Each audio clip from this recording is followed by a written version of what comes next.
Assalamualaikum warahmatullahi wabarakatuh.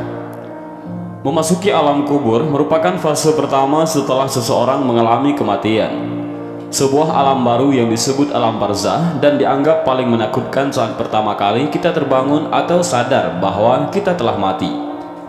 Seseorang yang sudah mati akan merasa tak percaya jika ia sudah meninggalkan alam fana dan serasa bermimpi ketika di alam kubur. Digambarkan jika seseorang yang baru satu hari meninggal seperti mengalami mimpi jika dia belum mati, tetapi sebenarnya sudah memasuki alam barzah. Disebutkan ketika seseorang yang mengalami kematian dan kemudian memasuki alam kubur, maka pertama yang akan datang adalah malaikat Munkar dan Nakir. Kedatangan malaikat Munkar dan Nakir di alam kubur ini pun digambarkan dengan cukup menyeramkan bagi mereka yang banyak melakukan maksiat semasa hidup. Tetapi akan nampak menawan bagi mereka yang semasa hidupnya taat di jalan Allah. Ketika pertama kali berhadapan dengan manusia di alam kubur, maka ada 6 pertanyaan yang akan diajukan oleh malaikat Munkar dan Nakir. Adapun 6 pertanyaan di alam kubur ini menentukan perjalanan selanjutnya. Apakah dia akan di tempat bersama para nabi, ulama, dan umara di surga, atau justru memasuki neraka dan dihisab terlebih dahulu? Pertanyaan itu adalah yang pertama, man rabbuka, siapa Tuhanmu? Ma dinuka, apa agamamu? Man nabiyuka, siapa nabimu? Ma kitabuka, apa kitabmu? Aina kiblatuka, di mana kiblatmu? Dan yang keenam adalah man yakhwanuka, siapa saudaramu? Benarlah demikian, kehidupan alam barzah atau alam kubur banyak disebutkan dalam Al-Quran dan hadis serta siksa-siksanya yang tanpa ampun bagi mereka yang berdosa, tetapi akan mendapatkan kelapangan dan ketenangan bagi umat yang beramal saleh. Dan berikut ini adalah hadis Rasulullah SAW yang menggambarkan perjalanan manusia setelah melewati fase kematian. Maka di alam kubur sudah menanti kehidupan baru dan serba asing. Hadis panjang Al-Barra bin Azib yang diriwayatkan oleh Imam Ahmad dan disahihkan oleh Imam Al-Hakim dan Syekh Albani ini menceritakan perjalanan para manusia di alam kuburnya. Suatu hari kami mengantarkan jenazah salah seorang sahabat Nabi Shallallahu Alaihi Wasallam dari golongan Ansar. Sesampainya di perkuburan, liang lahat masih digali, maka Rasulullah Shallallahu Alaihi Wasallam pun duduk ataupun menanti, dan kami juga pun duduk terdiam di sekitarnya, seakan-akan di atas kepala kami ada burung gagak yang hinggap. Rasulullah Shallallahu Alaihi Wasallam memainkan sepotong dahan di tangannya ke tanah, lalu beliau mengangkat kepalanya seraya bersabda, mohonlah perlindungan kepada Allah dari azab kubur. Beliau ulangi perintah ini 2 atau 3 kali.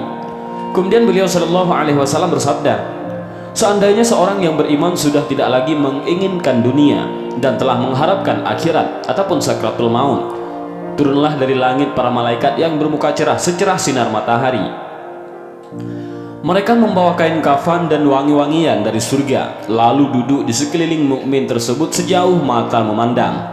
Setelah itu, turunlah malaikat pencabut nyawa dan mengambil posisi di arah kepala mukmin tersebut.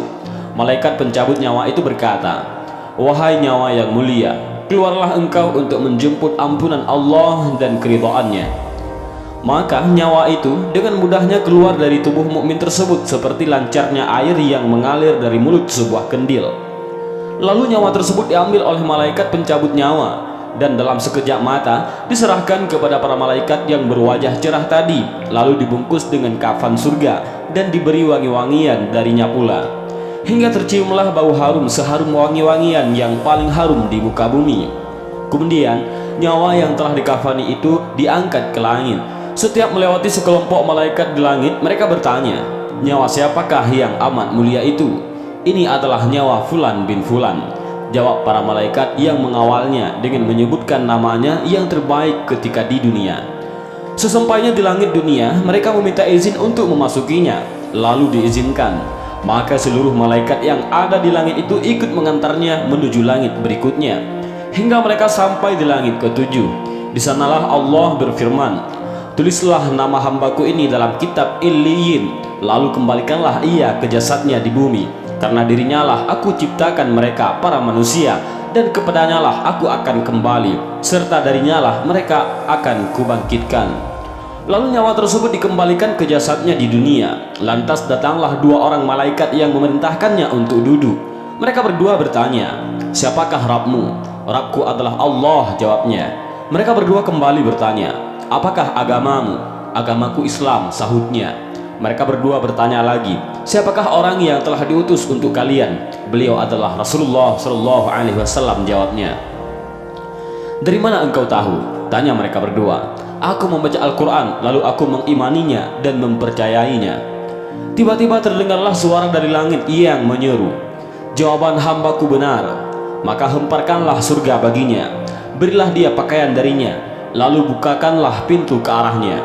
Maka menghembuslah angin segar dan harumnya surga memasuki kuburannya, lalu kuburannya diluaskan sepanjang mata memandang." Saat itu datanglah seorang pemuda asing yang amat tampan, memakai pakaian yang sangat indah dan berbau harum sekali, seraya berkata, "Bergembiralah, inilah hari yang telah dijanjikan dulu bagimu." Mukmin tadi bertanya, "Siapakah engkau?" "Wajahmu menandakan kebaikan." "Aku adalah amal solehmu," jawabnya. Si mukmin tadi pun berkata, "Wahai Rabbku, segerakanlah datangnya hari kiamat, karena aku ingin bertemu dengan keluarga dan hartaku."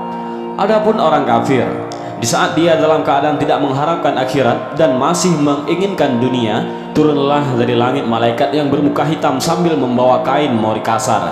Lalu mereka duduk di sekelilingnya. Saat itu turunlah malaikat pencabut nyawa dan duduk di arah kepalanya seraya berkata, "Wahai nyawa yang hina, keluarlah dan jemputlah kemurkaan dan kemarahan Allah." Maka nyawa orang kafir tadi berlarian di sekujur tubuhnya. Maka malaikat pencabut nyawa tadi mencabut nyawa tersebut dengan paksa, sebagaimana seseorang yang menarik besi beruji yang menempel di kapas basah. Begitu nyawa tersebut sudah berada di tangan malaikat pencabut nyawa, sekejap mata diambil oleh para malaikat bermuka hitam yang ada di sekelilingnya. Lalu nyawa tadi segera dibungkus dengan kain mori kasar. Tiba-tiba terciumlah bau busuk sebusuk bangkai yang paling busuk di muka bumi. Lalu nyawa tadi dibawa ke langit. Setiap mereka melewati segerombolan malaikat, mereka selalu ditanya, "Nyawa siapakah yang amat hina ini?" "Ini adalah nyawa Fulan bin Fulan," jawab mereka dengan namanya yang terburuk ketika di dunia. Sesampainya di langit dunia, mereka minta izin untuk memasukinya, namun tidak diizinkan. Rasulullah Shallallahu Alaihi Wasallam membacakan firman Allah Subhanahu Wa Taala, "Tidak akan dibukakan bagi mereka orang-orang kafir pintu-pintu langit, dan mereka tidak akan masuk surga sampai seandainya unta bisa memasuki lubang jarum sekalipun." Al-Quran Surah Al-A'raf ayat 40. Saat itu Allah berfirman, "Tulislah namanya di dalam sijjin di bawah bumi." Kemudian nyawa itu dicampakkan dengan hina. Rasulullah Shallallahu Alaihi Wasallam membacakan firman Allah Ta'ala, "Barang siapa mempersekutukan sesuatu dengan Allah, maka adalah ia seolah-olah jatuh dari langit lalu disambar oleh burung atau diterbangkan angin ke tempat yang jauh." Al-Quran Surah Al-Hajj ayat 31. Kemudian nyawa tadi dikembalikan ke jasadnya, hingga datanglah dua orang malaikat yang menundukkannya seraya bertanya, "Siapakah Rabbmu?" "Aku tidak tahu," jawabnya. Mereka berdua kembali bertanya, "Apakah agamamu?" "Aku tidak tahu," sahutnya. Mereka berdua bertanya lagi, "Siapakah orang yang telah diutus untuk kalian?" "Aku tidak tahu," jawabnya. Saat itu terdengar seruan dari langit, "Hambaku telah berdusta, hamparkanlah neraka baginya dan bukakan pintu ke arahnya." Maka hawa panas dan bau busuk neraka pun bertiup ke dalam kuburannya. Lalu kuburannya dipres oleh Allah Subhanahu Wa Taala hingga tulang belulangnya pecah dan menancap satu sama lainnya. Tiba-tiba datanglah seorang yang bermuka amat buruk, memakai pakaian kotor dan berbau sangat busuk, seraya berkata, "Aku datang membawa kabar buruk untukmu. Hari ini adalah hari yang telah dijanjikan bagimu." Orang kafir itu seraya bertanya, "Siapakah engkau?" "Wajahmu menandakan kesialan." "Aku adalah dosa-dosamu," jawabnya. "Wahai Rabbku, janganlah engkau datangkan hari kiamat," suruh orang kafir tadi. Dan hadis panjang ini diriwayatkan oleh Ahmad dalam Al-Musnad dan disahihkan oleh Al-Hakim dalam Al-Mustadrak dan oleh Albani dalam kitab Ahkamul Janaiz.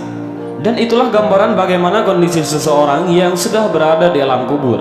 Semua akan ditentukan lewat amal dan perbuatannya semasa hidup di dunia. Tentunya hal ini menjadi pelajaran bagi kita semua agar menjalankan perintah Allah dan menjauhi larangannya. Lantas bagaimana dan apa yang harus kita lakukan untuk menghadapi kematian? Maka perbanyaklah amal ibadah. Bahkan agar terbebas dari siksa alam kubur dan bisa menjawab 6 pertanyaan itu, selain menjalankan semua perintah Allah dan menjauhi segala larangan Allah, maka kita harus tetap memanjatkan doa. Dan ini adalah doa agar terlepas dari siksa alam kubur yang diajarkan oleh Rasulullah SAW, yaitu Allahumma inni a'udzubika min adzabil qabri wa min adzabin nar wa min fitnatil mahya wal mamati wa min fitnatil masiihid dajjal, yang artinya adalah, ya Allah, aku berlindung kepadamu dari azab kubur, azab neraka, cobaan hidup dan mati, dan fitnah dajjal yang terhapus dari rahmat Allah. Dan inilah sedikit gambaran alam kubur dan 6 pertanyaan di alam kubur yang menentukan seseorang muslim bebas dari siksa menuju akhirat. Mudah-mudahan video singkat ini bermanfaat. Wallahu a'lam bishawab. Assalamualaikum warahmatullahi wabarakatuh.